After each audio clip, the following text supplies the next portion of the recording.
Hey everybody, it's Jenny from GrowthMode Marketing. You're listening to Demand Gen Fix, the podcast where our team of growth moders and our guests discuss the ins and outs of demand generation and why we believe it's the key to long-term sustainable growth, especially in the HR tech industry. Welcome back to the Demand Gen Fix podcast. Deanna here, and I am continuing the conversation on selling AI in the HR tech market with my friend and fellow marketing leader, Bennet Sung. Bennet is a fractional CMO at MeBeBot, an AI technology tool designed to improve employee productivity. AI isn't just a buzzword. Over the last year or so, it's become a pivotal component in many HR tech solutions, with many companies integrating AI into their technology platform to enhance their offerings. Marketers are keenly positioning AI at the forefront of their strategies, hoping to capitalize on this trend to stand out in the highly competitive HR tech arena. However, amidst the rush, it's crucial to understand how HR tech buyers are reacting to these AI-driven narratives. Are they convinced by the promise of AI, or is there skepticism about its practical benefits? I think you highlight a lot of interesting things that really point to the fact that there's new layers of complexity that are slowing down the sales cycle as companies are trying to figure it out as they go, right? So let's talk about what that new sales cycle looks like, because it is different. It is longer. A lot of companies are saying we want AI as part of our HR tech solution, but they're not moving as fast as all of us as vendors think they should, right? Of Okay, course. great. Easy decision. Let's close this deal. And instead it's dragging on months. Like you said, no magic wand. We haven't figured it out how to move that needle faster. What we are finding at MeBeBot is there are certain stakeholders who seem to understand AI much better in terms of them being able to wrangle the group together. So this is why we spend a lot of our energy these days working and starting our conversations with the CIO, CISO. They seem to be the ones controlling, at least managing the AI strategy, not necessarily defining, but managing the AI strategy. So we start there because we know that we're going to need to become best friends with them along our vendor journey. Then they do the vetting of our AI, and then a lot of times they'll mutually introduce HR to the space, to the conversation simultaneously. Because a lot of these conversations in silos, it's not good for CISO to do something and then invite HR. We're trying to bundle them together because we do realize very quickly, this is a co-shared responsibility. It's not one department over the other department. We don't want to create power struggles. We want to create unity. So the more that we can get them on the same conversation layer, conversation thread, the more effective we're going to start that sales engagement. I think the other aspect is to keep moving the process along. I think what's very interesting is how confident are folks in socializing new solutions, new emerging solutions inside an organization. It's interesting because every time I work with organizations and I start to scrutinize their sales velocity pipeline, it comes to a screeching halt. And the screeching halt starts right after someone has gone through a demo. I've gone through a demo and it just then stalls. It will stall. And then we come back and then we realize, well, we didn't know, they weren't confident they couldn't replicate the sales demo. So they lost some confidence. They lost some knowledge along the way. So thinking about what kind of sales enablement tools marketing now needs to think about that would support helping stakeholders that were just on a demo to be able to go to other folks, go to the lines of businesses, go to their legal team, et cetera, to show them some of these emerging tools that they're considering. So that's a big aspect that marketing needs, new function inside the marketing content asset library that they need to think about. Certainly, I think there are aspects, so along with being able to socialize, a lot of times, this is not a line item in procurement yet. It's not like an application tracking system, an HR, core HR system, a core payroll system where there is already a budget line item, which means you have to there's two ways to look at it. You could create a business case for a new budget, or maybe you could find some interesting angles to recoup some of the money, wasted dollars, which could be unused licenses that you may surface that may end up totaling up to you be able to pay for a 1-year subscription or early pilot of the solution. So that introduces, again, the whole notion of creating a business case as an asset, a sales enablement asset. And then really truly thinking about, especially for those peer play AI solutions, thinking about getting them hands-on experience. It can be a free pilot. In most cases, you will want many situations. It's a paid pilot. There's no difference. There really isn't. When you have a little bit of meat in the game and you pay for something, sometimes that's something that helps, that creates a little bit more stickiness. But here's the reality. If you want that customer success experience and really come away with really understanding how AI works, you really need a mentor and a partner to help you understand how that is going to happen. So I think along the way of the sales cycle, I think everybody's excited about the future and the opportunity AI brings. That's why I didn't even talk about top of the funnel. I'm not thinking we really need to create more top of the funnel noise. What we really want as marketers to really then partner up with sales and customer success is creating many more impactful tools and a playbook of how to move yourself through purchasing an AI solution, because it is, again, a solution that you're not betting that it does the job. It's more about, is it doing the job as it's intended to be designed? And that is a level of rigor that is much more deeper than just doing a basic assessment and doing a free trial and such. So my take on what the sales process is going to take form and shape in, and what we're emphasizing, I'm emphasizing in terms of the asset and the marketing support that's needed throughout the process. And so I think that should be the major priorities of solution providers. But that's not to say, because you and I know that the whole notion of creating demand. We know those statistics, right?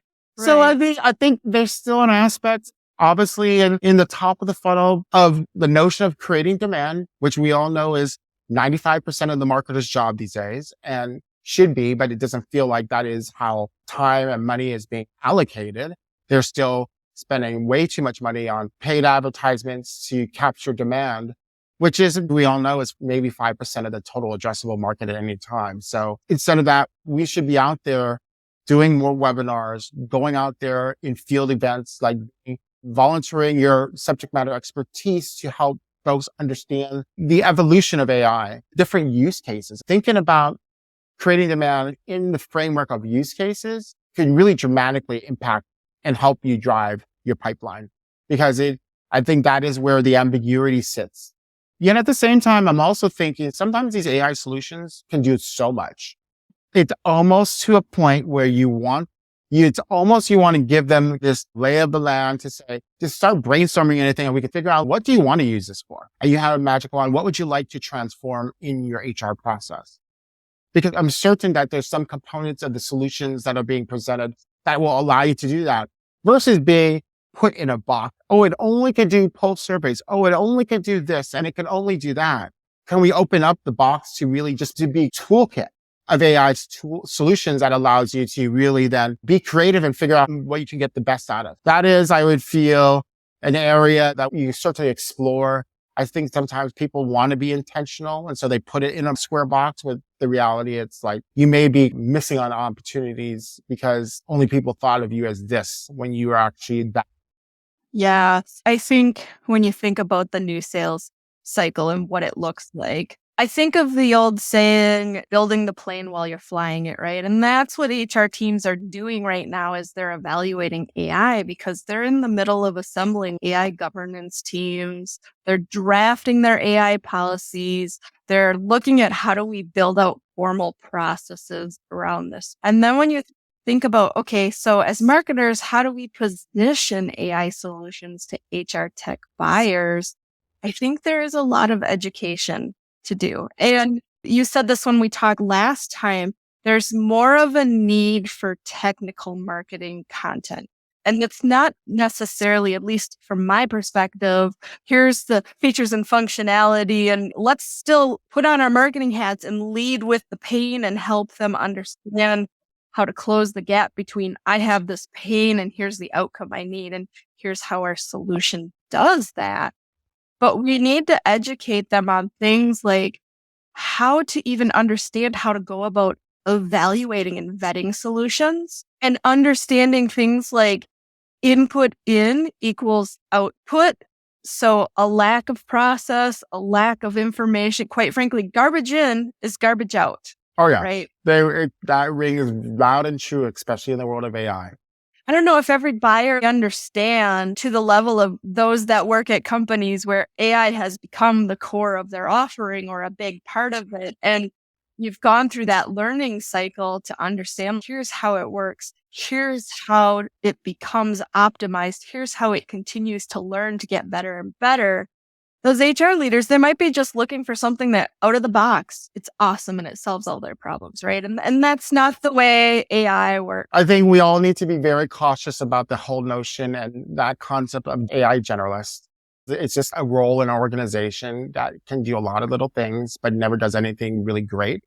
And I think about the way I look at AI is a set of skills. AI does very specific tasks for a specific role and domain really, really well. That is its best utilization of AI. When it has a very clear job description.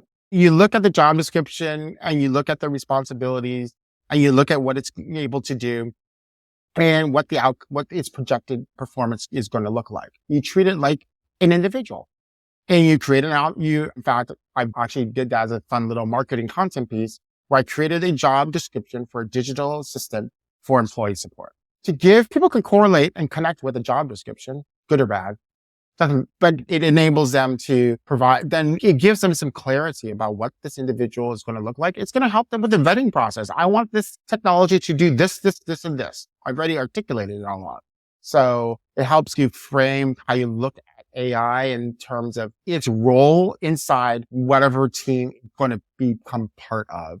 As many folks, Chris Harvala from Oracle and many folks have called it, this is the age of the super team. It's a blend of AI and humans, right? It's just not pure AI. There are some elements that are coming down the road, but for a long period of time moving forward, it's going to be this blend of humans and AI. It's a super team of what you're building to really, in the homage of core marketing talk, it's just going to enable you to do more strategic work. I hate saying that because it's this vanilla language that a lot of folks like to throw up on their website. But the reality is, think about AI in the context of a job, of a role that they're going to fill. What is their role? In fact, one of our clients, CrowdStreet, they actually have on their org chart, MeBeBot, an individual as part of their people ops team. It has a seat at the table in HR. That's how they were able to get buy-in. They looked at it as an individual employee and they justified the cost because it's working 24/7, no benefits, no all this stuff, but it's going to do all the same work as somebody that we would have to hire. This notion of augmentation is important, even though it's a bit of a buzzword now. For sure. So wrapping up the thoughts around marketing and how you position these things, I think everyone in the market right now that has some element of AI in their technology, whether it's the foundation they're built around or it's a module they added in to ride the wave, right? Everyone's out there talking about AI right now. And it is overwhelming for the buyers because suddenly it's everywhere and they feel like they have to move forward with it or they're going to be left behind. But I think it's really important to still focus on the pain points of the buyer and message positioning. And a lot of companies have missed that. They've gotten so focused on the tech and the features of the AI that they're not telling that story in a way that supports the way buyers think about it, because buyers are thinking about it as a problem. One of the asset pieces that I worked on with VP of Customer Strategy and Operations, who's a veteran in people operations, one of the things that she is passionate about is this notion of human-centered design. Really, it's about listening to your employees. And that is literally the first step. That is how you're going to get to your pain point. And in the context of when we put together this employee journey template, it was about really articulating and really itemizing all the things, the day in the life of someone in people ops, for example, or someone in the day in the life of IT ops. What does that individual do? And here are all the tasks. Then we start to fragment those tasks and bucket them into, this will be great for AI. This is still strategic. This is great for AI. This is still for strategic. So when at the end of the day, when you actually start to put together your business case, you will be able to articulate to say, these are the tasks that we believe automation will provide significant value around. And here's the time savings and here's the cost savings that will be involved. So it all starts with really looking inside out in the context of understanding what are your employees doing each and every day? And where do you feel AI can be the better answer versus still requiring human intervention and strategy and critical thinking and such? So educating buyers about, hey, this is your first step. Think about auditing your employees, parts of your employee base, because again, you're looking at a very domain specific approach to AI. Figure out what those folks do. Understanding the time involvement, because here's what the outcome is going. If I can create the before picture, and then after we've applied and used AI for multiple months, and I can create the after picture, now you have the ability to make confidently the statement back to the C-suite to say, we have increased efficiency by X, Y, Z, or we saved this much time and these many dollars. So it really starts with the foundation of understanding what your current situation is. Not, like you said, not jumping into, hey, we need a technology tool to do this. And here's all the bells and whistles that it can do. But the reality is what people are going to realize is that when it comes up for renewal, the C-suite is going to say, so how do we benefit from this tool? You need to arm yourself with the ammunition and the data about the current state. And then when you progress through your AI buying journey, then you create the after state, and then you have the continuous business case to really validate continual renewal and utilization. Else, it's going to be always up for the chopping block. Lots of good information. I'd say the key takeaway, just summarizing everything we've talked about, is that there is no question that AI technology is reshaping the HR tech market. But despite its potential to enhance efficiency, AI integration poses new complexities involving multiple stakeholders and necessitating detailed governance and education strategies. And I think to successfully sell AI in the competitive HR tech landscape, companies must focus on clearly addressing buyer pain points, simplifying the technology's value proposition, and highlighting their unique differentiators. It's not the same old marketing approach that you need to take with it. Exactly. And I think, again, leaning in on one of the major things that I think people buy from people they like. This is a very community-based type of industry that we're in, HR tech, which means they all talk to each other in their small local communities. So the more that you can present business cases, successful case studies and strong data elements to it, again, that's going to help continue to multiply the ability to acquire new customers. It's a standard customer marketing approach, right? But it's more important and essential today in the AI world because there are so many things in AI that are not standardized as much. The more that they can hear from their friends that it works, they're more likely they're going to step in. That's how we at MeBeBot got our initial 10, 15 customers. Simply through referrals. Awesome. Well, great conversation today. Bennet, thank you so much for being on the show. I appreciate it. Thanks for joining us on the Demand Gen Fix, a podcast for HR tech workers, brought to you by GrowthMode Marketing. We sure hope you enjoyed it. Don't forget to subscribe for more perspectives on demand generation and B2B marketing strategies. Plus, give us a like. Tell your friends. We'll see you next time.